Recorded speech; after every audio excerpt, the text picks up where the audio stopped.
Actually, I think I knew that beforehand. The importance of compromise, the importance of working together. I tell people, if you play a little football, and I was a running back, not very good, let me be clear about that. You're thinking touchdown, but you want to get 4 yards. You want to move the ball down the field. That's right. Exactly right. Yeah. Welcome to Canusa Street, a podcast at the intersection of the issues and policies between Canada and the United States. Here are your hosts, Scotty Greenwood and Chris Sands.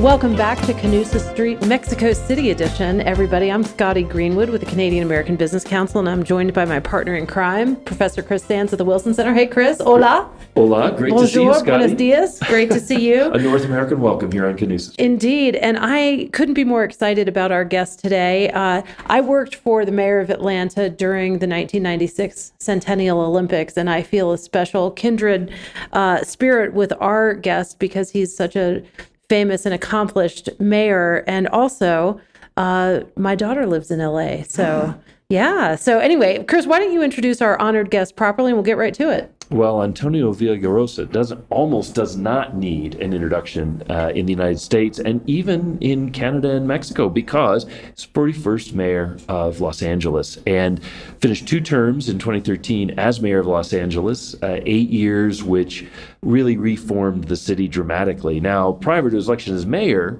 Mr. Villaraigosa served as a member of the Los Angeles City Council, so he's been involved in civic issues for a long time. He was a member of President Obama's Transition Economic Advisory Board, 2012 chairman of the Democratic National Convention, and president of the U.S. Conference of Mayors. But as an academic nerd, I will also say I'm very pleased to add that he was a fellow at Harvard University and a professor in public policy at the University of Southern California. He's been a senior fellow at the Bipartisan Policy Institute in Washington.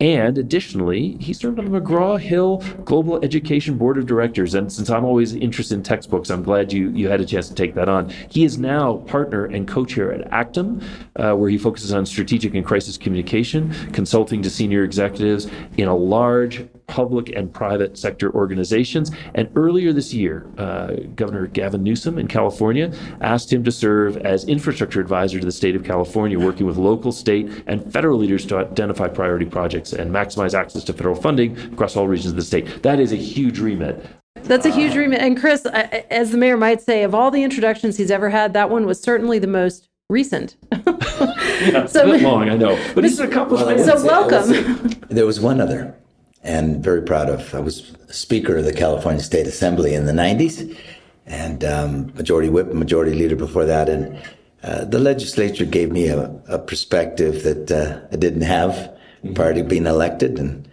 the mayor's job gave me the hands-on, get your hands dirty kind of experience. But, which did you like more? Just while we're at it, without question, yeah, mayor. Yeah. You know, Speaker of the Assembly, they say that is the second most powerful job behind governor. But I'll tell you something. The thing about being mayor is you're with people all the time, and you get to see the things you think of, you make into a law, and then implement it. That's right. So being mayor, and particularly, you know, LA's the second largest city in the country. If it were a country, has the economy about, I think, 18th in the world. Wow. The third largest metropolitan economy behind Tokyo and New York, and I was proud of all my public service. Well, and Mr. Mayor, if you were in Canada, we would call you Your Worship, by the way. That's what they call you in Canada. Your Worship. It's true. That's the title. We're here in Mexico City. We're at the North Capitol Forum, so this is a pop-up podcast. And I just want to ask you, what brought you what are you looking to talk about or accomplish or hear here in Mexico City at this trilateral gathering? Well, first of all, I was asked to speak on diversity and inclusion. I was a little surprised about that. I thought it was going to be more about U.S.-Mexico relations. Yeah, or I would say transportation or infrastructure. Canada relations. Yeah. And I'm very interested in that. I mentioned that I'm very familiar with the Wilson Center Mexican Institute, and I've long been very interested about the U.S., Mexico-Canada relationship. I've often said when people talk about the border as a problem, I see it as an opportunity. Absolutely. I think we all know that the trade between these three countries is among the most active anywhere in the world, and particularly between the United States and Mexico, our number 2 trading partner. And so I don't think there's enough of a focus on the opportunities, the friendship, the relationships that we have, and particularly right now in this world where I think there's an interest in redirecting the supply chain to North America. And so anything U.S., Mexico, Canada, I'm in. And I'm going to, as I said, talk about diversity and inclusion, but that's why I wanted to come. Fantastic. That's fantastic. I want to ask you about something, and I hate to say go to sports, because when I think Los Angeles, of course, I think of the 1984 Olympics, which when I was growing up, it was the same year the Tigers won the World Series. It was a great year for me. I was still in high school. 1932 was the first Olympics that Los Angeles held, and when you were mayor, you really tried to champion a return to Los Angeles, and now I think the Olympics are coming in 2028. Not only that, we are also looking to 2026 when North America together is going to host the World Cup. Los Angeles is going to be one of the cities where the games will be played. Can you talk a little bit about, I know we're going to talk about infrastructure and other things, but the way that sports brings us together and drives economic development? Well, you said it. One of my proudest efforts was trying to get the Olympics for 2016. As I understand it, it was the closest competition between us and Chicago that the U.S. OC has ever had. But I was excited that Chicago, which had never had the Olympics, was able to get it. Thankfully, we're going to get it again in 2028. Yeah. And I'm excited about that. I do remember the 1984 Olympics. I don't remember the 1932. I wasn't around.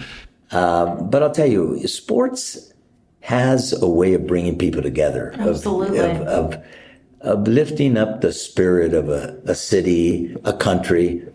And I think the fact that we're hosting the World Cup in 2026 and then the Olympics in 2028 gives us an opportunity to leverage a lot of things. Address the fact that homelessness is such a big issue in the city of Los Angeles. And I think the policymakers ought to be thinking about what do we need to do to really accelerate our efforts in terms of housing people and providing the services they need so that we put our best foot forward in the World Cup and in the Olympics. So from my vantage point, it lifts the spirit and brings us together. Well, and you mentioned housing. I just want to stick with that for a minute, Mr. Mayor, because homelessness has been a problem for a long time, but post-COVID, I mean, during COVID, the shelters in New York City, as an example, and in Washington, D.C., were emptied. And so it's complex, right? So homelessness got worse, if you will, just in recent years. What do you think some of the ingredients are to help address it, the challenge? What needs to be done between now and, say, hosting these big events in Los Angeles? Well, first of all, California and the United States incarcerate more people than anywhere in the world. And there was, a big criminal justice effort to, address the fact that, we're number one in a statistic that we shouldn't be proud of. And so a lot of folks were let out of prison without the skills, without the effort to rehabilitate, and many of them became homeless. Mm-hmm. And then on top of that, COVID came and exacerbated all of that. The cost, when I ran for governor, I talked about an economy that's not working for too many people. The 5th largest economy in the world, California, with the highest effective poverty rate in the United States. Is that right? I didn't know that. And Los Angeles is one of the epicenters of poverty in the United States. It's I already said, one of the richest cities in the world, but also with a great deal of poverty. So the economy, the cost of housing, the drug epidemic, particularly with fentanyl and the like. The lack of investment in mental health and mental health services. I think there hasn't been enough of a sense of urgency. Yeah. I don't mean to point fingers at anybody, but I'll tell you this. If I was mayor during this crisis, the one thing you would have seen is somebody treating like an emergency every single day. Yeah. You mentioned that we did a lot. I'll share a few things that we did. Number 1 American city reducing carbon emissions, number 5 in the world. Wow. In a city with a 44% graduation rate and 1 out of 3 failing schools, increased the graduation rate by 60% and took us from 1 out of 3 failing schools to 1 out of 10. Wow. Built 3 light rail lines and 1 busway. Invested in the airport $4.5 billion, and we hadn't invested since the Olympics in 1984. And we could go on and built more schools than anybody in the United States of America, and a 49% drop in violent crime. We were addressing homelessness. We had done, a drop in the bucket, about 2,500 permanent supportive units of housing, but that was 3 times more than they had done before me. They now have 2 big pots of money, and I think there just needs to be an all hands on deck and an approach that sees this as an emergency. And we better get on it, because the World Cup's just around the corner, and so is the Olympics. And I think we want to be able to say that we've worked really hard to clean up our city and to provide housing for people who ought to have a right to housing, not just a privilege of housing, and the services that come with it for the folks who are mentally ill or need drug rehabilitation. We talked about financing infrastructure, and it's fascinating now because Canada doesn't have municipal bonding authority, so cities go to the province or to the federal government and kind of find infrastructure funding. In the U.S., we've seen the Biden administration really talking about amping up money for infrastructure. Mexico, big challenges too. But as inflation starts pushing interest rates up, you've got that fixed income sort of thing, pension funds and others that want to get a guaranteed rate. How do we finance it? And can we rely on P3, public-private partnership, or does government have to do a bit more on the public side to help us rebuild? Let me put on my infrastructure hat. Put on that hat. As you said, the official title is Infrastructure Advisor.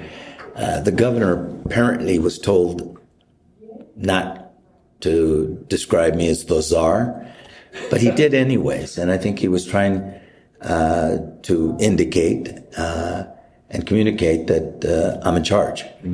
And the second thing he said was that in the course of the race for governor, the one thing he could never say is that he got more money for his town than I got for mine. The third thing, important and most importantly, was he said he wants to break the glass. This is an historic investment. We're going to get up to $50 billion in the Infrastructure Investment Jobs Act from the feds, and another $47 billion from the state. So we want to leverage this. We want to be disruptive. California is the worst state to build anything in. Takes longer, costs more. And what I've said, and the governor supports, if we could fast track red tape and build a football stadium, SoFi Stadium in Inglewood, and a basketball arena, the Kings basketball arena in Sacramento, we ought to be able to do it for high-speed rail. We ought to be able to do it for the crumbling bridges, the need for more public transit, the energy and water and broadband projects. So that's what I've been tasked with. It's not just going to be to oversee the expenditure of $100 billion but really thinking out of the box. You mentioned public-private partnerships. Yeah. You go around the world, virtually every country builds, not just from the government, but with the private sector. Sure. And we're going to be looking at opportunities for public-private partnerships, design, build, construction management, trying to keep the costs down, accelerate the time to build. We're looking at that, not just in transportation, but across the board. Housing and schools ought to be part of infrastructure, but it wasn't in this bill. But as an example, if you have a light rail line that connects to economic centers, one of which is an underserved community, putting a bus, and so taking cars off the road, cleaning up the air, that's a project with multiple benefits. That's right. Some of which are externalities that we don't always account for. Exactly. But should. So we're looking at all of that. Equity and inclusion, historically, when you build a freeway, you build them in the poor communities. So there are 5 freeways on the east side of Los Angeles, 3 in the south side. And the one that was supposed to go on Santa Monica Boulevard through Beverly Hills never got built. Yeah. Why? Because affluent people know how to push back and say no. So we're going to make sure that when we make these investments, that we're making them in a way that is fair, that is inclusive, leaving no community behind, but also focusing on apprenticeship programs, workforce training. We don't have enough people to build all of this stuff. Well, that's exactly right. So we're going to focus on it. Well, and I want to ask you one quick follow-up, and that is, as we record this in Mexico City, we just saw the Senator Joe Manchin in Congress was unable to get fast-track permitting for energy infrastructure. And we saw with the Keystone Pipeline a similar kind of thing where the company was trying to build this pipeline. How do we fix a system which, as democracies, we want to hear from local residents, we want to hear from the activists, we want to hear from people who are saying, let's take a thorough examination of what we're building here, while at the same time getting things done. We can't stall things forever and never build stuff. How do we reconcile that democracy versus the need to move forward? You know what I'd like to say? If climate change is the biggest challenge and threat to humankind, why don't we have a sense of urgency? Why aren't we doing everything we can to accelerate these projects? Now, the difference between what Senator Manchin wanted to do and what I want to do, there's a big chasm. I think his would be for all projects, including fossil fuels and the like. Mm-hmm. Mine would be just the ones in the Infrastructure Investment Jobs Act, which are all clean energy, kind of projects and the like. But from my vantage point, you hit it right on the head.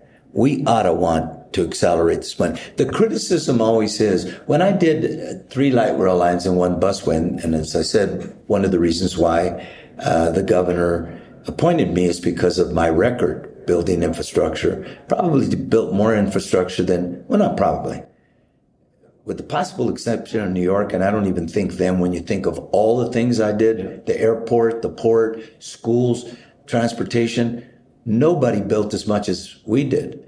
And we were constantly looking at how to accelerate.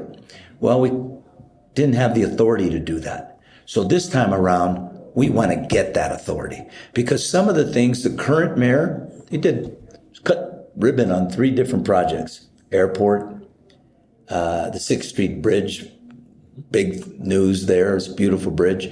And one other project, the Crenshaw line, light rail line, all the way to the airport. All of those projects I started. Yeah. But it takes so long. It takes forever. Everything. Yeah.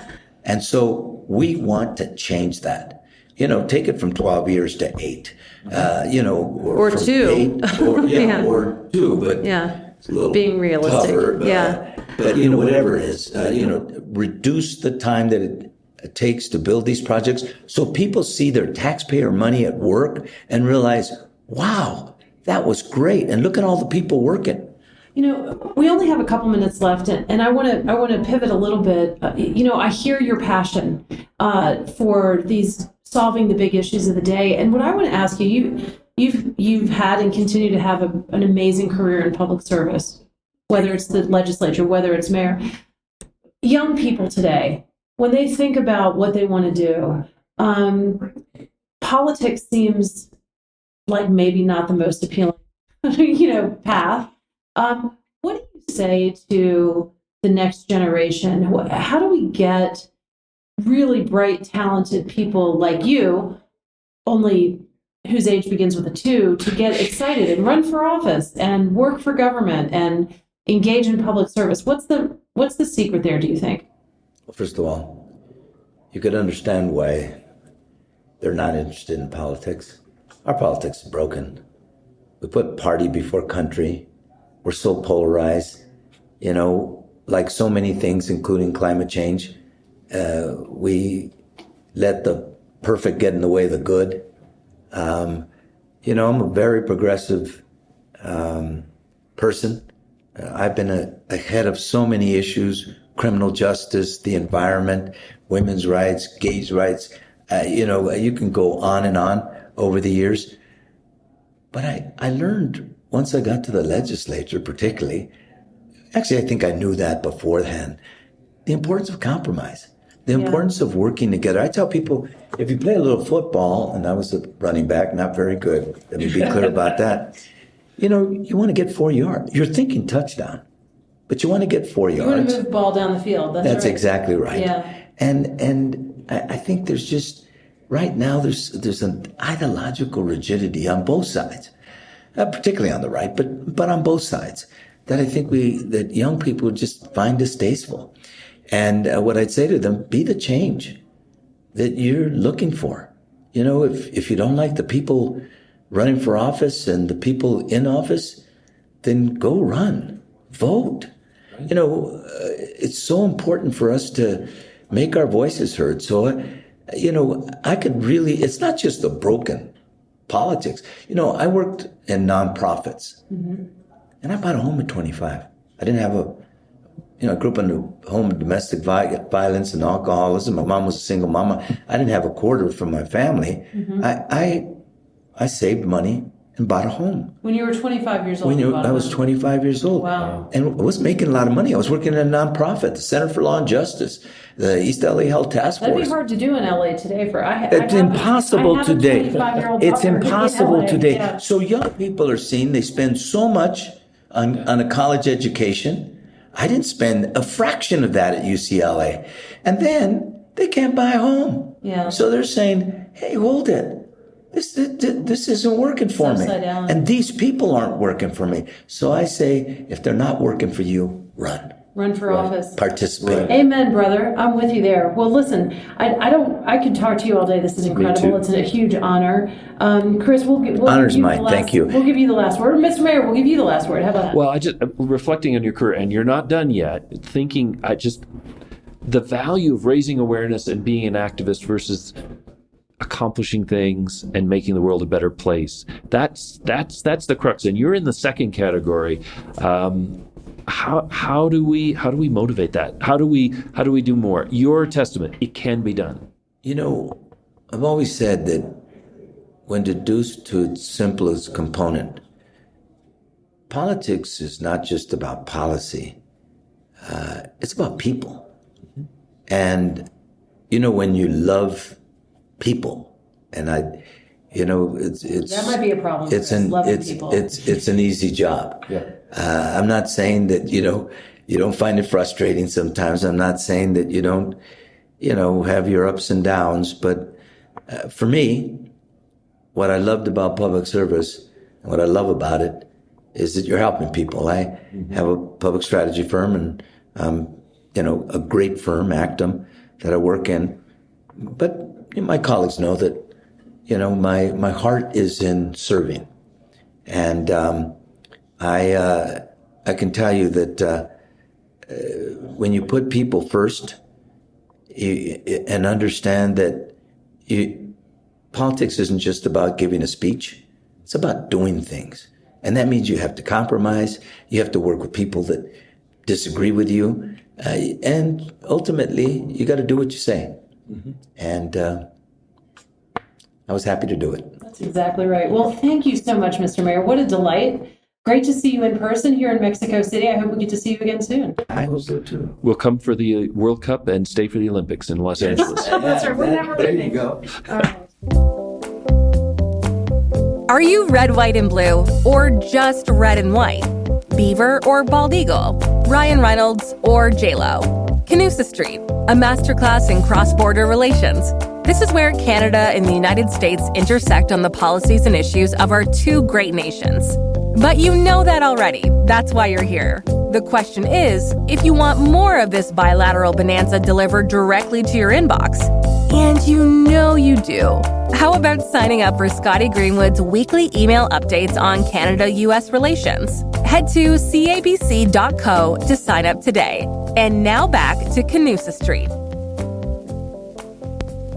Chris, what an interesting conversation. I'm a little biased. I like mayors a lot, having worked for the mayor of Atlanta. What was your reaction to our conversation? It reminded me so much of talking to Ed Rendell, who was also a mayor and governor, about the issues of infrastructure, the issues of the politics of getting things done. I think that's one of the reasons mayors can be so refreshing at a time when we can't seem to get things done in other parts of our society. Mayors really are can-do people, and in some ways less partisan than some of what we see in Washington. So it was really inspiring. Yeah, and this particular former mayor has a lot more public service left in him, I heard. I mean, he really seems pretty passionate about, not pretty passionate, passionate about some vexing issues, not just infrastructure, but also homelessness, things like that. I loved what he said about these big sporting events that, get all the headlines, the fact that the Olympics are coming back to LA, the fact that we have the World Cup coming in 2026, and his vision of using that as a way of addressing homelessness,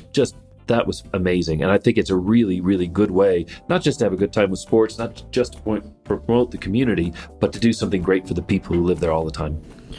Right, and not an easy challenge, but yes, using the fact that the eyes of the world are coming on you to try to focus attention. We always need something to focus attention, right? You've got to create urgency, and if it takes a sporting event to do it, then so be it. Well, I always house clean much more when my mom's coming over, so I know how that goes. All right, well, it's always good to see you, my friend, and it was great to have the mayor of LA, the 41st mayor of Los Angeles, with us. Absolutely. All right, see you next time. See you next time. This podcast is brought to you by the Canadian American Business Council and the Wilson Center. If you like this episode, help others find our show and give us a rating on Apple Podcasts or Spotify.